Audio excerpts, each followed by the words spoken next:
세계 곳곳의 날씨와 기후 소식을 살펴보겠습니다. 기후 리포트 노광준 PD 나왔습니다. 네, 안녕하세요. 네. 오늘부터는 좀 그 4부에 나오도록 됐습니다. 네. 오늘 어떤 소식부터? 태풍 소식부터 한번 살펴보겠습니다. 네. 우선 지난 태풍 10호 태풍 산산 정말 이제 일본을 자전거 속도로 초토화시켰다 하잖아요. 이게 태풍이 느리면은 얼마나 피해가 큰지라는 거를 잘 알려주는데요. 어제 정오부터 열대 저기압으로 약화됐습니다. 네. 그럼에도 불구하고 교토통신에 따르면 여전히 동일본 지역에 많은 폭우가 예상되고 또 철도 운행도 축소가 됐는데 어쨌든 이번 태풍으로 최소 7분 사망, 120분 이상 부상 그리고 1000채 이상의 주택이 피해를 입었다라고 알려지고 있습니다. 이게 적은 피해가 아니죠. 그럼요. 예. 자, 그리고 이런 가운데 이제 새로운 태풍 11호 태풍 야기 이야기를 좀 해보도록 하겠습니다. 네. 기상청 위성 영상 지금 보이는 라디오에 띄워놓고 말씀을 드리도록 할게요. 야기가 일본 이름입니다. 그러니까 나눠서 각국에서 제출을 하는데 네. 일본에서 제출한 이름인데 염소자리, 별자리를 뜻한데요. 오. 야기가. 당초에 이제 10호 태풍 산산에 이어서 야기까지 일본으로 가는 거 아니냐라는 추측 보도도 있었는데 오늘 기상청 관측 자료 지금 보고 계시다시피 일본 쪽이 아니고 우리나라 쪽도 아니고 정확하게 중국 홍콩 남동쪽 해상에 상륙할 것으로 예상되고 있습니다. 네. 상륙 시점은 목요일 5일경으로 예측되고 있습니다. 우리나라에는 지금 경로로 보시다시피 영향이 없을 것으로 보이고요. 그러네요. 홍콩 쪽이니까. 네, 홍콩 쪽인데 이제 위험 지역이 여러 군데 있습니다. 네. 5일이면 이번 주 목요일이죠. 목요일에 상륙을 해서 목, 금 정도가 이제 피해가 예상이 되는데 홍콩 가시는 분들 그리고 하노이 쪽도 좀 약간 좀 위험 지역이 아하. 걸쳐 있고 네. 또 베트남 다낭 쪽도 조금 위험 지역에 좀 걸쳐 있습니다. 이쪽 여행 계획 있으신 분들 좀 참고하시기 바랍니다.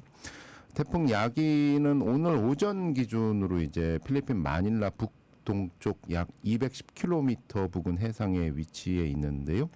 아직까지는 세지 않습니다. 시속 72km 정도. 근데 내일부터는 강으로 세력이 강해집니다. 상륙을 앞두고. 그래서 초속 39m, 시속 140km까지 강화될 것으로 보여집니다. 네. 다낭 지역에 혹시 관광 가신 분들은 조심하셔야겠네요. 네, 지도 보니까 딱 나오더라고요. 홍콩, 다낭, 하노이. 네. 이번 주 우리 날씨는 어떨까요? 확실히 시원해졌죠. 네. 예. 정말 가을이 시작이다. 이번 주 아침 기온이 기상청 전망입니다. 물론 네. 이제 변동 상황은 큽니다만 이번 주 전망에 따르면 체감 기온이 확실히 아침에는 21도에서 26도 정도 확실히 지난주보다 시원해졌다. 네. 낮 기온은 28도에서 33도 지난주보다 또 뚝 떨어졌습니다. 이 정도만 돼도 괜찮습니다. 하지만 평년 기온보다는 여전히 높은 상태다. 네. 평년 평균적인 해 요 주 같은 경우에는 최저 아침 기온이 한 16도 정도 됐거든요. 근데 이제 20도부터 시작을 하는 거고. 그렇죠. 낮 기온은 아무리 높아봐야 한 29도를 넘지 않았는데 33도까지 되는 날이 있을 것이다. 그럼 평년 기온보다 한 4, 5도가 오른 거네요. 4, 지금. 5도 오른 상태에서 시작이 되는데 우리가 네. 그동안 워낙 더웠으니까 시원해졌다라고 하는 겁니다. 네. 그렇게 되면 정리하면 어떻게 되냐면 아침에 일어났을 때는 찬바람, 그다음에 나와서 출근하셔서 일하실 때는 사우나 날씨가 공존하는 더워졌다가. 날씨가 된다. 네. 냉탕, 온탕을 반복하기 때문에 무엇보다도 건강관리 조심하셔야 될 것 같습니다. 그래야겠네요. 네. 비 소식은 이번 주 목요일 예상됩니다. 수도권과 강원 영서에 목요일 비 소식이 있고요. 금요일 날 6일 같은 경우는 강원 영동 지역에 비 소식이 예상되고 있습니다. 네.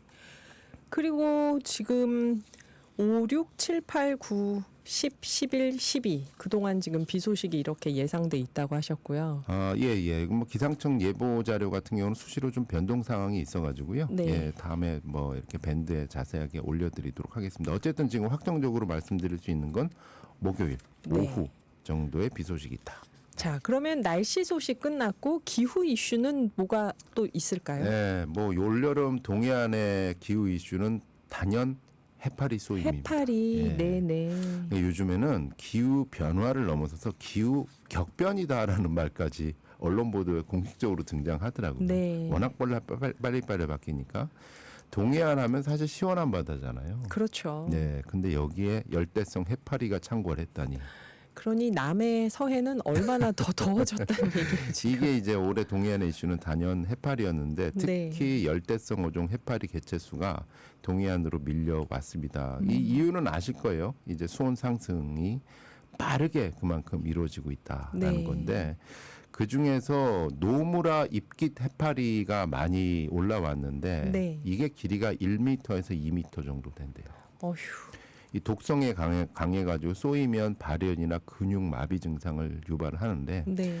이제 어제 연합뉴스 보도에 올라온 한 피서객 실제로 쏘인 부분에 따르면 20대 남성인데요. 해파리에 쏘인 느낌은 어떠세요? 이렇게 기자가 묻자 감전된 듯 했습니다. 예, 해조류인 줄 알고 방심했다가 쏘였는데 전기에 감전된 듯 찌릿했고 쏘인 부위가 심하게 부었다. 아하. 어민들까지 당혹스럽게 하는데 네. 특히 동해안 최북단이면 고성이잖아요. 네. 이 정말 찬 바다인데 여기까지 이제 이 노무라 해파리가 올라와 가지고 어망을 찢어놓기도 하고 또 작업을 하는 어민들도 해파리 쏘임 사고를 당하기도 한다. 네네. 정부 지자체에서는 이제 해파리 수매 사업을 벌인대요. 그래서 이제 잡아서. 잡아서 이제 갖다 주시면 이제 얼마씩 보상을 드립니다. 네. 근데 이제 문제는 노무라 잎깃 해파리 같은 경우는 식감이 안 좋고 향도 안 좋아가지고 그러면 식용으로는 아닌 거네요. 잘 안 팔린다는 거죠. 수매 단가가 낮아서 효과가 낮다라는 비판도 있습니다. 네. 어쨌든 올해 동해안에서 해파리 쏘임 사고가 강원특별자치도 통계에 따르면 전년 대비 14배가 늘었다고 합니다. 피서 가시는 분, 다녀오신 분들, 앞으로 가실 분들 다들. 그래서 지금 해파리, 동해 해파리 문제가 있었고요. 네. 또 다른 기후 이슈는 그 사실은 요런 사건도 사실 기후 교과목의 하나가 될 수 있겠죠. 네. 왜냐하면 국립수산과학원에 따르면 우리나라 바다의 수온 상승이 전 지구 평균보다 빠르게 높아지고 있고 더 빠르게. 또 동해안의 경우에는 10년 전과 비교해서 2배 이상 빨라지고 있다. 오. 이런 연구 결과도 나오는데 깜짝 놀란 소식이 있습니다. 드디어 우리나라 고등학교 교과 과정에 기후 교과서가 정식으로 등장하게 됐습니다. 오, 국어, 영어, 수학처럼 기후 과목이 생기는 건가요? 기후 과목까지는 아직 아니고요. 네. 선택 과목 교과서로 일단 등장을 하게 됐습니다. 기상청이 참여해 만든 교과서인 기후 변화와 환경 생태라는 교과서가 네. 대전시 교육청에서 인정 교과서로 최종 합격을 했다.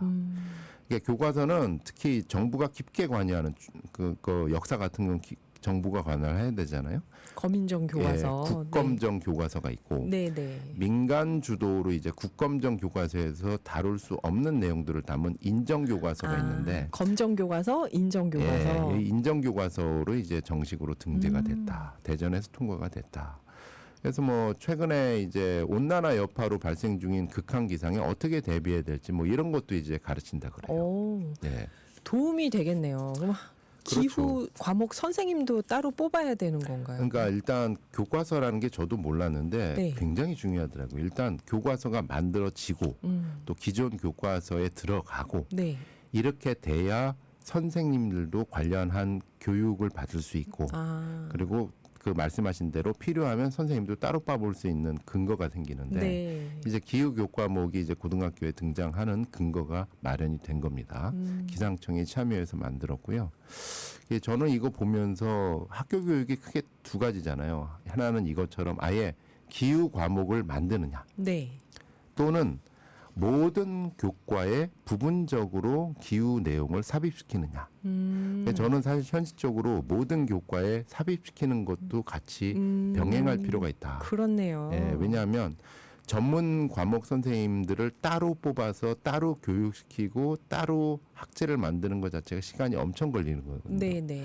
그게 아니라 그냥 그 중학교 수학 시간에 우리 집 전기비 계산합시다. 이러면 이게 연립방정식 문제거든요.